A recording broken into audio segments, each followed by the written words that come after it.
1857, there was a man named Jeremiah Lanphier, and he was just an ordinary guy.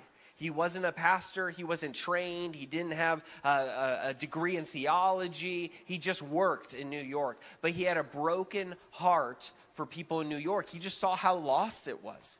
And so, but he didn't know what to do. And he said, I'm not an evangelist. I don't know what to do. So he had this God idea, but he said, what if we just pray? What if we pray for New York to get saved and pray for the lost for an hour every day on our lunch break, 12 to 1.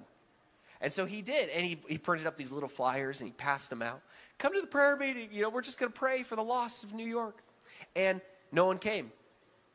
And he prayed he said, okay, I'm doing it anyway. So he prayed for about 30 minutes on his own. The first 2 people walked in the door and said, is this the little prayer meeting about the lost? He said, yeah. He's thrilled. It's like revival's here. 3 people want to pray with me, And they start praying just for the lost from 12 to 1 every day. And then slowly people heard about it. More and more people started coming in. By the end of the week, they had 4 or 5 people who dedicated to pray every day.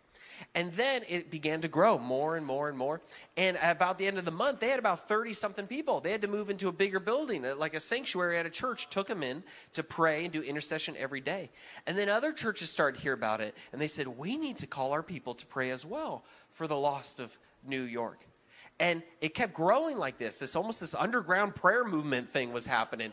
And then what happened is the editor of the Herald Tribune of New York looked out the window and he could see people running at lunch, running to churches, and then the whole streets would be silent.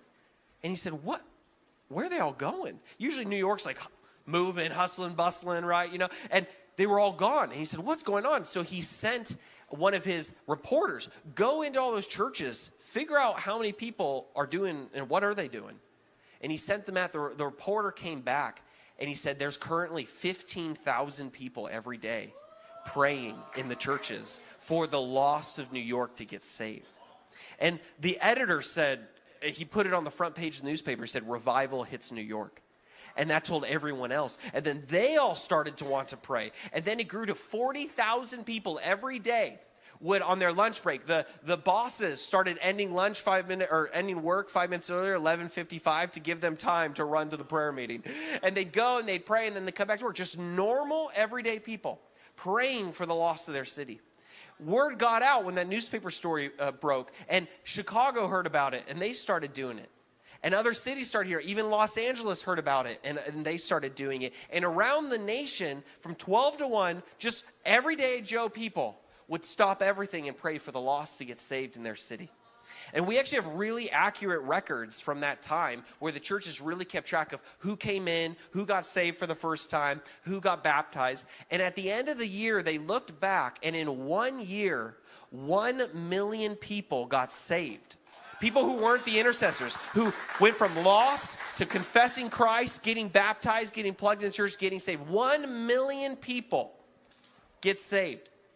No message, no like one iconic preacher, not just intercession, prayer for the harvest, and 1 million people come into the kingdom. I'm telling you, this is what prayer does. When you start interceding for your city, it's like fruit begins to fall off the trees. Hey, I hope that video was helpful for you. If you want to jump in and listen to the entire teaching that was really in depth, watch this video right here. Thanks for stopping by, and I'll see you next time.